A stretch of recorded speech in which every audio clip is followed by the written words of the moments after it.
નમસ્કાર વિદ્યાર્થી મિત્રો, નીલકંઠ વિદ્યાપીઠ શાળા પરિવાર વતી હું સંજયસિંહ સરવૈયા આજના વિડિયો લેક્ચરમાં આપનું હાર્દિક સ્વાગત કરું છું. વિદ્યાર્થી મિત્રો, અગાઉના વિડિયો લેક્ચરમાં આપણે સૂક્ષ્મ જીવનો વર્ગ જે 4 હતા બેક્ટેરિયા, લીલ, પ્રજીવ અને ફૂગ, એના આપણે કેટલાક ઉદાહરણો જોયા. એ જે સૂક્ષ્મ જીવો હતો એનાથી કેટલાક રોગો, સૂક્ષ્મ જીવો ક્યાં રહે છે અને ઉપયોગી સૂક્ષ્મ જીવો કયા કયા ક્ષેત્રે અને કેવી કેવી રીતે ઉપયોગ થાય છે એના વિશે આપણે અભ્યાસ કર્યો હતો. હવે આજે આપણે સૂક્ષ્મ જીવોનો વ્યાપારી ઉપયોગ અને સૂક્ષ્મ જીવોનો ઔષધીય ઉપયોગ વિશે અભ્યાસ કરવાનો છે. તો આપણે પહેલા વાત કરીએ સૂક્ષ્મ જીવોનો વ્યાપારી ઉપયોગ. તો વિદ્યાર્થી મિત્રો, આપણે અગાઉ પણ જોઈ ગયા કે દહીં અને બ્રેડ બનાવવા માટે તો આપણે લખી શકીએ કે સૂક્ષ્મ જીવ આપણે વ્યાપાર, આપણે જે વેચીએ છીએ અને આપણે જે વ્યાપાર કર્યો છે તો આપણે ડેરી ઉત્પાદનનો, ડેરી એક આપણો છે વ્યાપારી ઉપયોગ છે, બરોબર, વ્યાપાર છે આપણો. તો એમાં આપણે દહીં, ચીઝ એટલે કે ઘી અને પનીર બનાવવા માટે ડેરી ઉત્પાદનમાં કરીએ છીએ. સૂક્ષ્મ જીવોનો ઉપયોગ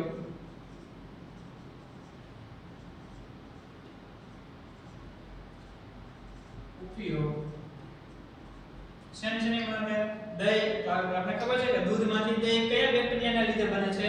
લેક્ટોબેસિલસ નામના બેક્ટેરિયા. તો દહીં,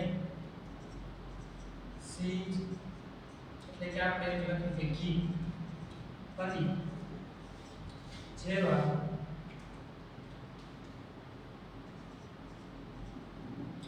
ડેરી ઉત્પાદન.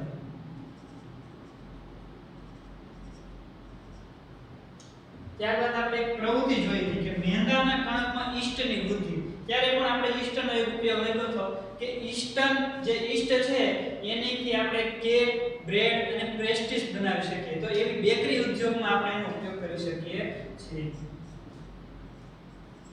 સૂક્ષ્મ જીવોનો ઉપયોગ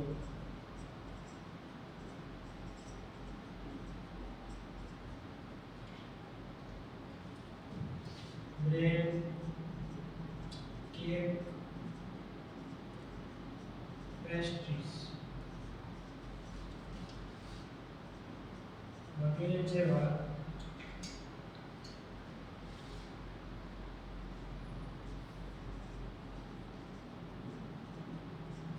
બેકરી.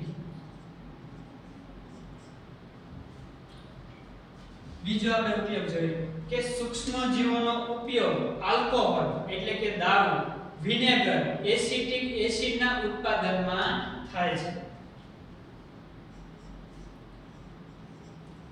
સૂક્ષ્મ જીવોનો ઉપયોગ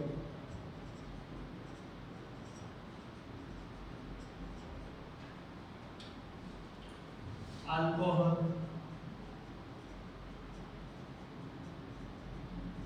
દારૂ, વિનેગર. વિનેગરનું બીજું નામ છે એસિટિક એસિડ. એસિટિક એસિડ ના ઉત્પાદનમાં થાય છે.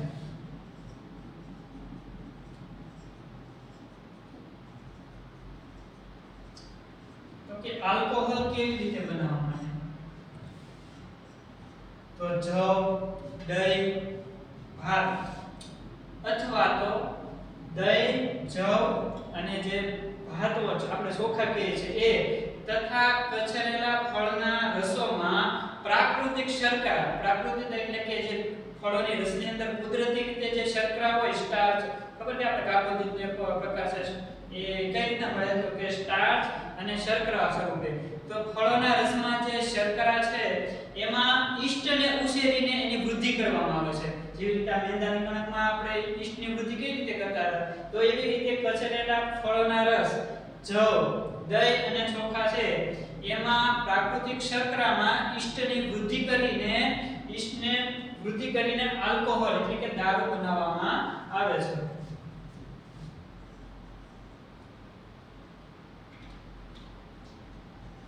તો કે જવ, દહીં, ચોખા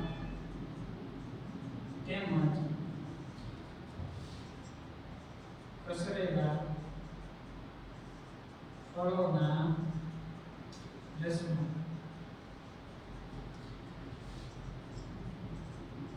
પ્રાકૃતિક એટલે કે કુદરતી શર્કરામાં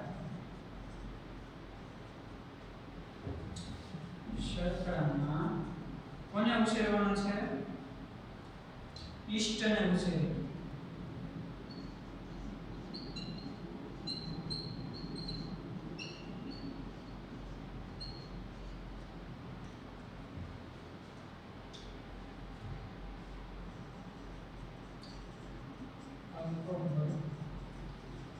બનાવવામાં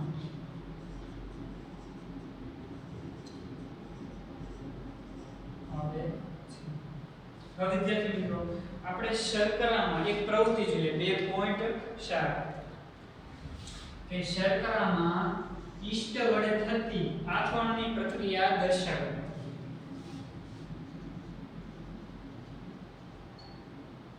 2.4 શું છે? તો કે શર્કરા એટલે કે ખાંડમાં ઈસ્ટ વડે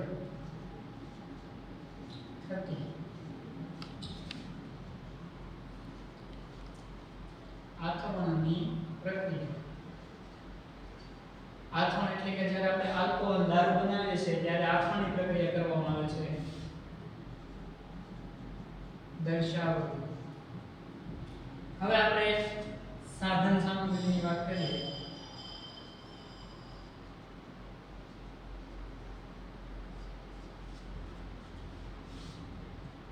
તો કે એક બીકર, આ બીકર છે એ 500 મિલી ના માપનું જે બીકર છે એ લેવાનું છે.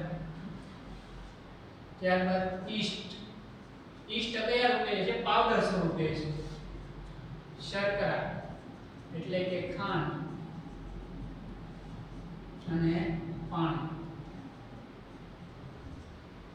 હવે આપણે પદ્ધતિ જોઈએ.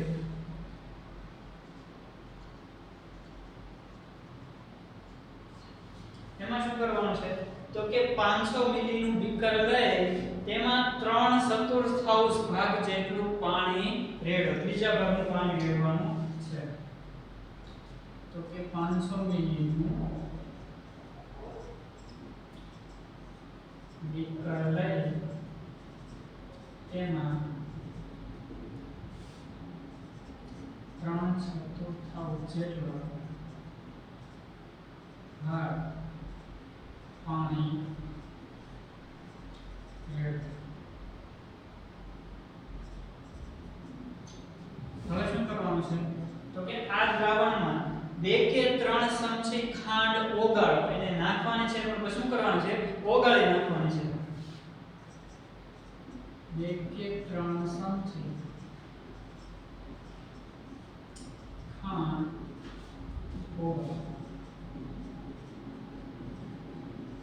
હવે આપણે બીકર લીધું, પાણી લીધું અને એમાં ખાંડ ઓગાળી એટલે દ્રાવણ શેનું બન્યું? ખાંડનું, શર્કરાનું. હવે એ જે ખાંડનું દ્રાવણ છે એમાં અડધી ચમચી ઈસ્ટ પાવડર નાખો. તેમાં 1/2 એટલે કે અડધી ચમચી ઈસ્ટ પાવડર નાખો. પછી શું કરવાનું છે કે તેને 4 થી 5 કલાક માટે ઉષ્ણ એટલે કે ગરમ અથવા તો હુફાળી જગ્યાએ ઢાંકીને રાખો. આપણે આ પહેલા પ્રવૃત્તિ કરી હતી ઈસ્ટની, એમાં પણ હતું કે ઉષ્ણ ગરમ જગ્યાએ રાખવાની. કેમ કે જે ઈસ્ટ છે એને એ વાતાવરણ અનુકૂલન આવે છે. આપણે છઠ્ઠા ધોરણમાં ભણી ગયા ને કે રણમાં જે છે તો ઊંટનો કેવી રીતે વસવાટ કરે છે, કેવી રીતે અનુકૂળતા ધરાવે છે. પછી રણમાં ઉગતી વનસ્પતિ પર્ણન ધરાવી પ્રકાંડ પ્રકાશ સંશ્લેષણ કરે, પાણીનો બચાવ કરે છે.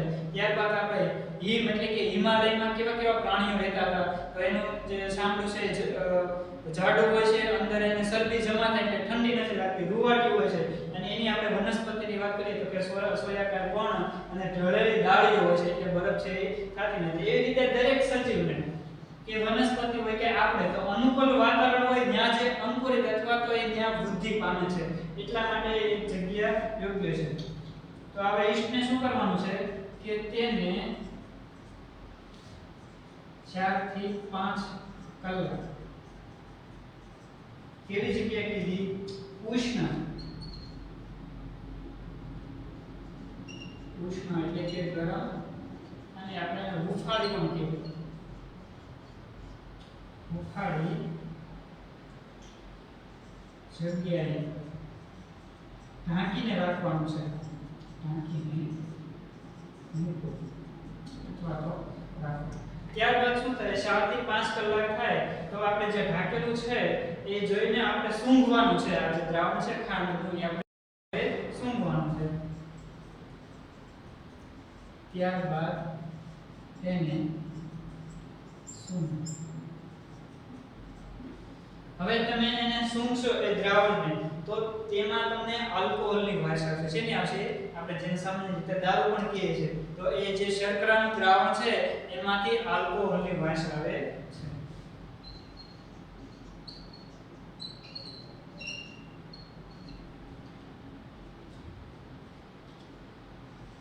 તો કે શર્કરા અથવા તો ખાંડના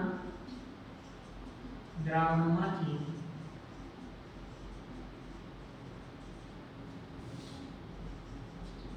આલ્કોહોલની વાસ આવે છે તો આપણે નિર્ણયમાં શું કહી શકીએ આપણે શું હતું કે શર્કરા અથવા તો જે આપણે ખાંડ કહીએ છીએ એમાં જે ઈષ્ટ વડે થતી આથવણની પ્રક્રિયા છે એ દર્શાવવાની હતી તો આપણે છે આ શર્કરા આપણે દ્રાવણ બનાવ્યું તો એમાં આપણે એને યોગ્ય વાતાવરણ પણ આપ્યું અને ત્યારબાદ આપણે શું કર્યું બધી પ્રક્રિયા કરીને આપણે સૂંઘ્યું છે તો એ વાસ છે ને આવતી હતી આલ્કોહોલની તો એનો મતલબ એવો થાય કે શર્કરામાં ઈષ્ટ વડે આથવણની પ્રક્રિયા થાય શેની થાય આથવણ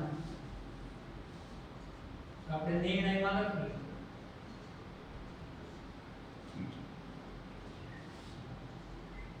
કે શર્કરામાં ઈષ્ટ વડે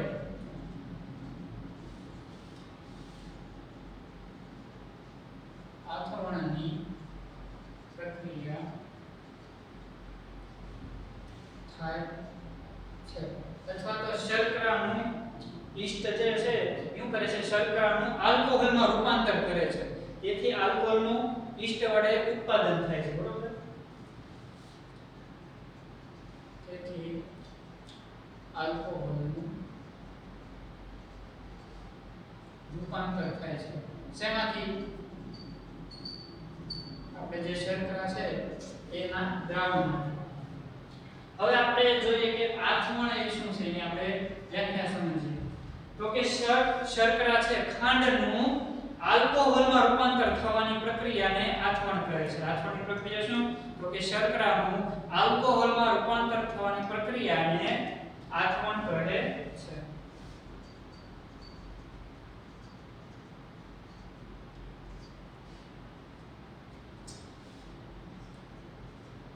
શર્કરાનું આલ્કોહોલમાં રૂપાંતર થવાની એટલે કે એમાં પરિવર્તે શર્કરામાંથી ખાંડ શર્કરામાંથી આલ્કોહોલમાં ફેરવાય રૂપાંતર થવાની પ્રક્રિયાને શું કહેવાય આથવણ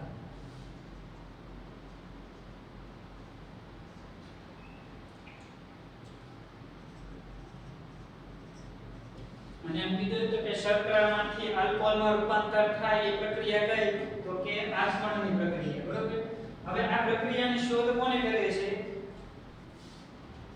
તો કે આથવણની શોધ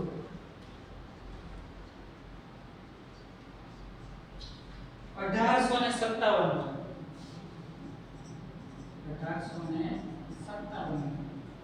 એટલે આપણે જોયું તો સૂક્ષ્મજીવોના ઉપયોગમાં કે આલ્કોહોલ જે પ્રાચીન કાળથી જ આલ્કોહોલનો ઉપયોગ છે સૂક્ષ્મજીવોનો જે ઉપયોગ છે એ આલ્કોહોલ બનાવવા માટે થાય છે પ્રાચીન કાળથી આલ્કોહોલ જે સૂક્ષ્મજીવોનો ઉપયોગ છે એ આલ્કોહોલ એટલે કે દારૂ બનાવવા માટે થાય છે ક્યાંથી તો કે 1857 માં એની શોધ થઈ એ વૈજ્ઞાનિકનું નામ છે લુઈ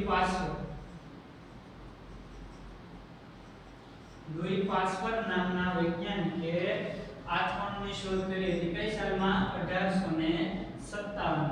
તો વિદ્યાર્થી મિત્રો આ હતી આપણે સૂક્ષ્મ જીવોનો વ્યાપારી ઉપયોગ. હવે આપણે વાત કરીએ સૂક્ષ્મ જીવોનો ઔષધીય ઉપયોગ. હવે વિદ્યાર્થી મિત્રો આપણે જોઈએ સૂક્ષ્મ જીવોનો ઔષધીય ઉપયોગ. હવે વિદ્યાર્થી મિત્રો તમે જ્યારે બીમાર પડો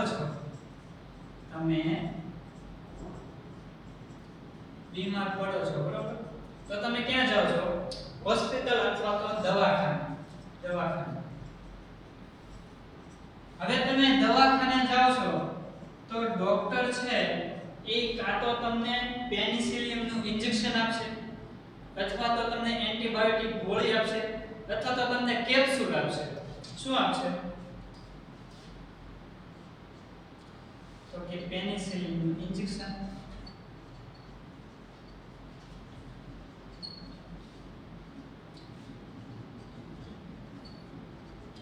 અથવા તો એન્ટીબાયોટિક ગોળી.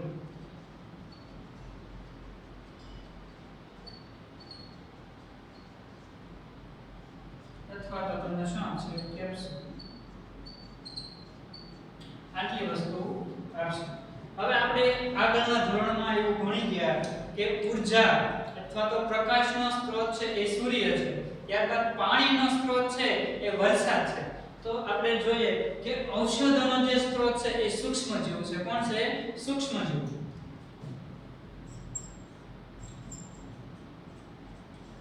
ઔષધોનો સ્ત્રોત સૂક્ષ્મજીવો છે.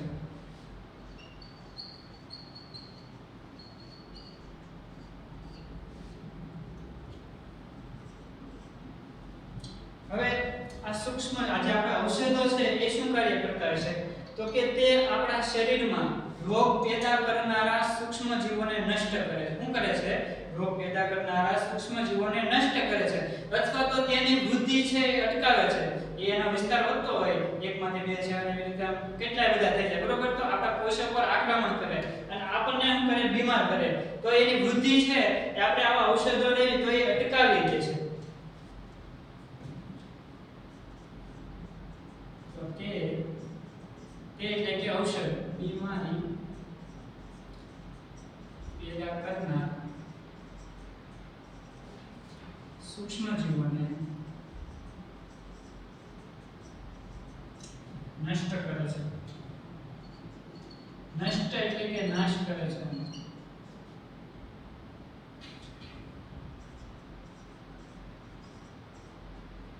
અથવા શું કરે? એની વૃદ્ધિ છે એ અટકાવી દે છે. વૃદ્ધિ અટકાવી દે છે.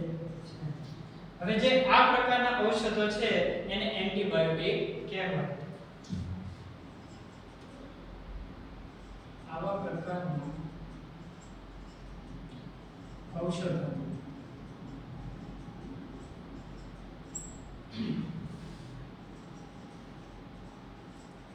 એન્ટીબાયોટિક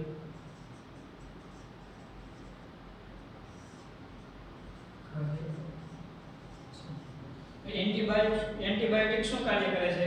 તો કે આપણા શરીરમાં જે રોગ ઉત્પન્ન કરતા સૂક્ષ્મ જીવો છે તો એનો નષ્ટ કરે છે, એને નાશ કરે છે, અથવા તો એની વૃદ્ધિ છે એને અટકાવી દે છે. એ આ ઔષધ કામ કરે છે.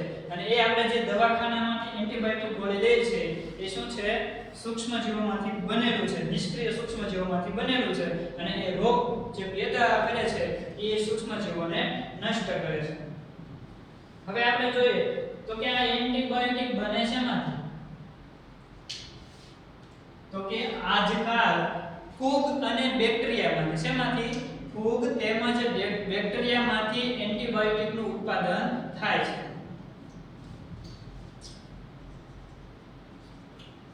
આજકાલ ફૂગ તેમજ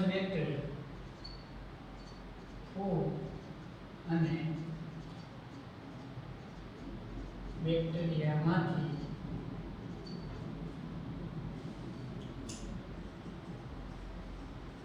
એન્ટીબાયોટિક્સ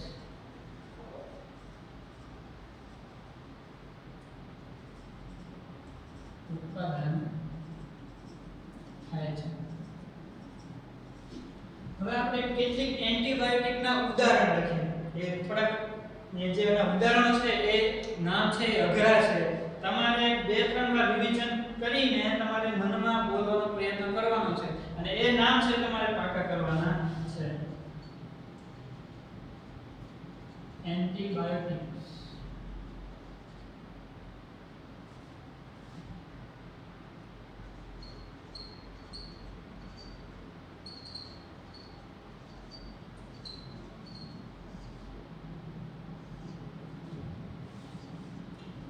તો એક નામ છે સ્ટ્રેપ્ટોમાઇસિન. સ્ટ્રેપ્ટોમાઇસિન.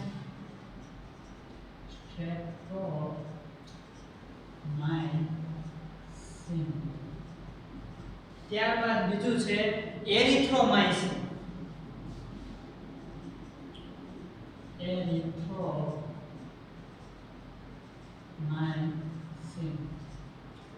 ત્યારબાદ છે ટેટ્રાસાઇક્લિન.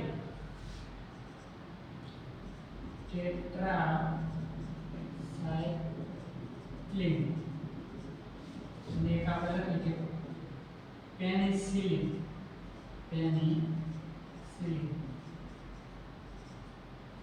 આ છે ઈ એન્ટીબાયોટિક દવાના ઉદાહરણો છે. એના નામ છે કયા કયા? તો કે સ્ટ્રેપ્ટોમાઇસિન,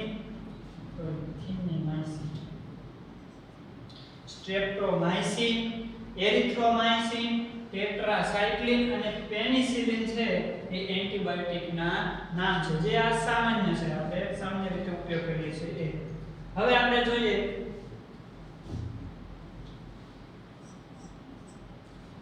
કે એન્ટીબાયોટિક્સનું ફૂગ તેમજ બેક્ટેરિયા દ્વારા ઉત્પાદિત કરવામાં આવે છે. એન્ટીબાયોટિક શેમાંથી ઉત્પન્ન કરવામાં આવે છે? ફૂગ અને બેક્ટેરિયામાંથી. એન્ટીબાયોટિક્સનું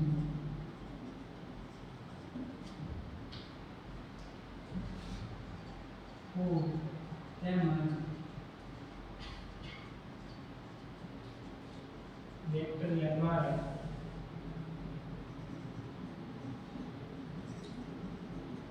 ઉત્પાદિત કરવામાં આવે છે.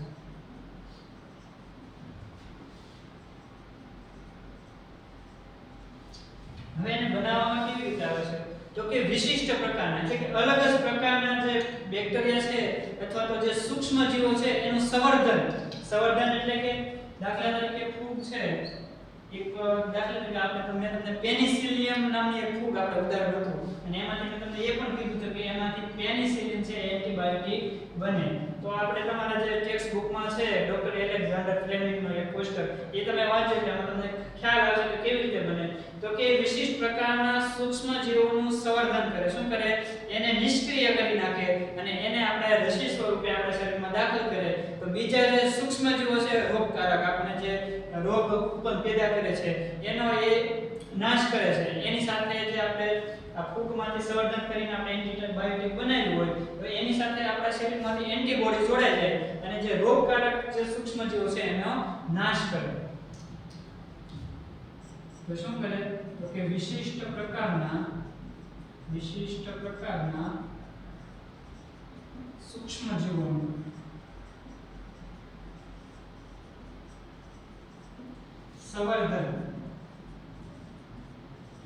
સંવર્ધન કરીને એન્ટીબાયોટિક્સનું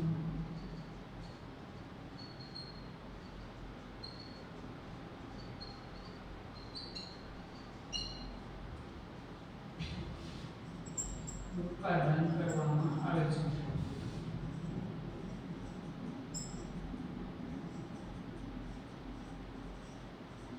હવે એન્ટીબાયોટિક છે એ અનેક રોગોના સારવારમાં વપરાય છે. અનેક રોગોના સારવારમાં શું વપરાય છે? એન્ટીબાયોટિકનો ઉપયોગ કરવામાં આવે છે.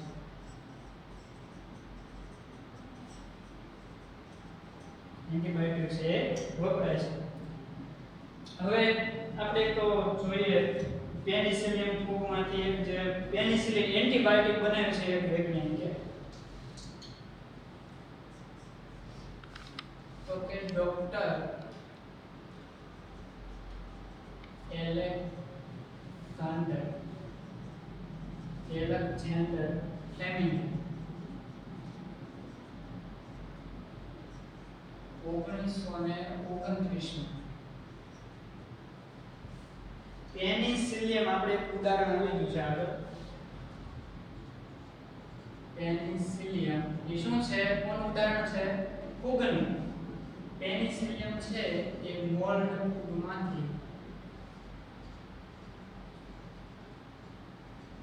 બેક્ટેરિયલ રોગથી બચવા માટે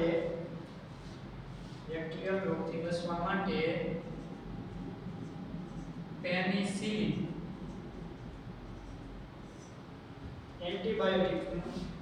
એન્ટીબાયોટિક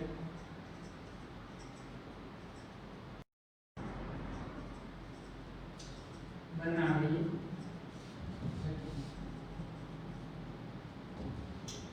આ ડોક્ટર એલેક્ઝાન્ડર છે એ પેલા ખેડૂતના દીકરા છે બરોબર ને સ્કોટલેન્ડ છે એના વતની છે ને ખેડૂતના પુત્ર હતા એને આ જે પેનિસિલિયમ છે એ મોલ્ડ ફૂગમાંથી શું બનાવ્યું હતું પેનિસિલિન એન્ટીબાયોટિક બનાવ્યું હતું એ આપણે અહીંયા ઉદાહરણમાં પણ આપણે આપેલું છે હવે વિદ્યાર્થી મિત્રો આપણે જોઈએ કે તો પ્રાણીઓ અને પક્ષી છે એને પણ એન્ટીબાયોટિક્સ થી સારવાર કરવામાં આવે છે ક્યારે તો કે જે પ્રાણીઓ અને મરઘીમાં સૂક્ષ્મ જીવોનું સંક્રમણ એટલે કે ચેપ સૂક્ષ્મ જીવોનું સંક્રમણ રોકવા માટે એના આહારમાં એને આપણે જે ખોરાક આપીએ છીએ એમાં એન્ટીબાયોટિક્સ છે એ ભેળવવામાં આવે છે અગાઉથી આપણે એના આહારમાં એન્ટીબાયોટિક્સ ભેળવી દઈએ છીએ એટલે કે સૂક્ષ્મ જીવો જે રોગ પેદા કરતા હોય એને અગાઉથી એને નષ્ટ કરી નાખે છે જ્યારે પ્રવેશે ત્યારે શું થાય કે એને નષ્ટ કરી નાખે છે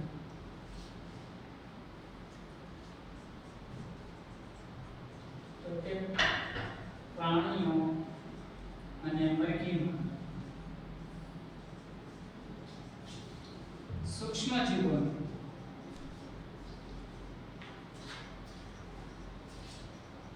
સંક્રમણ એટલે કે ચેપ રોકવા માટે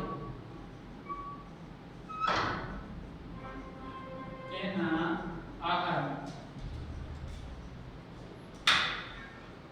અથવા તો ખોરાકમાં એન્ટીબાયોટિક્સ ભેળવવામાં આવે છે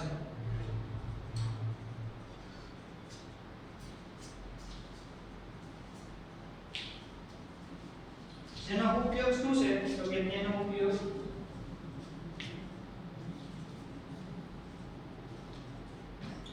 ઉપયોગ એવો છે કે પશુઓમાં સૂક્ષ્મ જીવોનું સંક્રમણ રોકવા માટે એનો ઉપયોગ થાય છે પશુઓ છે એમાં સંક્રમણ જે છે ચેપ છે સૂક્ષ્મ જીવોનો એ રોકવા માટે છે એના આહારમાં એન્ટીબાયોટિક્સ ભેળવવામાં આવે છે એટલે પશુઓમાં સૂક્ષ્મ જીવોનું સંક્રમણ રોકવા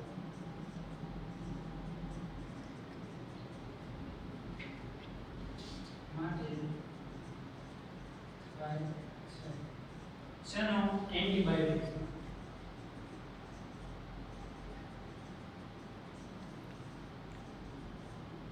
તો કે એના આહાર છે પશુઓ અથવા તો મરઘા પક્ષીઓ છે એના આહારમાં કેમ એન્ટીબાયોટિક્સ ભેળવવામાં આવે છે તો કે એમાં સૂક્ષ્મ જીવોનું સંક્રમણ એટલે કે ચેપ રોકવા માટે એના આહારમાં છે એ એન્ટીબાયોટિક્સ ભેળવવામાં આવે છે પશુઓમાં સૂક્ષ્મ જીવોનું સંક્રમણ રોકવા માટે એન્ટીબાયોટિક્સ છે એના આહારમાં ભેળવવામાં આવે છે ત્યારબાદ આપણે વનસ્પતિની વાત કરીએ તો કે વનસ્પતિમાં જ્યારે રોગ લાગુ પડે છે તો એના માટે પણ વનસ્પતિના રોગ નિયંત્રણ માટે એન્ટીબાયોટિક્સનું નિયંત્રણ કરવામાં આવે છે તો કે વનસ્પતિમાં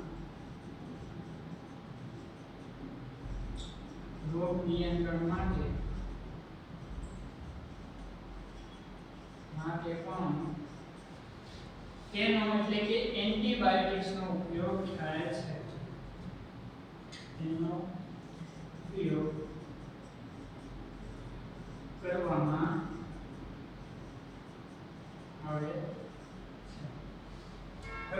મિત્રો આપણે એન્ટીબાયોટિકની થોડી વાત કરીએ કે તમારે એ યાદ રાખવું જરૂરી છે કે એન્ટીબાયોટિક દવા છે એ માન્ય ડોક્ટર જે તે નિષ્ણાત હોય જે માન્ય ડોક્ટર હોય એની સલાહ મુજબ એન્ટીબાયોટિક લેવી પડે અને એ જે સૂચના આપે છે કે તમારે આ જે એન્ટીબાયોટિક ગોળી છે એ સવાર સાંજ બપોરે અથવા તો જમ્યા બાદ કે જમ્યા પછી અને આટલા સમયમાં તમારે પૂરી કરવાની છે તો એના સૂચના મુજબ છે એન્ટીબાયોટિક્સનો ઉપયોગ કરવાનો છે જો તમે બિનજરૂરી એટલે કે તમારે કોઈ એવો રોગ ન હોય તમે જો એમના એન્ટીબાયોટિક્સ વાપરો તો એ શું કરે છે તો કે આપણા શરીરમાં જે રહેલા કેટલાક ઉપયોગી બેક્ટેરિયા છે દાખલા તરીકે ઈ કોઇલ નામના આપણા શરીરમાં બેક્ટેરિયા છે આપણે ઉદાહરણમાં પણ સમજાવ્યું હતું તો એવા જે બેક્ટેરિયા છે ઉપયોગી એ નષ્ટ થાય છે અને આપણે શરદી કે તાવ આવે છે તો એ એન્ટીબાયોટિક્સ છે એમાં એટલી બધી પ્રભાવશાળી એટલે કે એમાં એટલી બધી અસર કરતી નથી એટલા માટે એન્ટીબાયોટિક્સ છે એ માન્ય ડોક્ટરની સલાહ મુજબ લેવી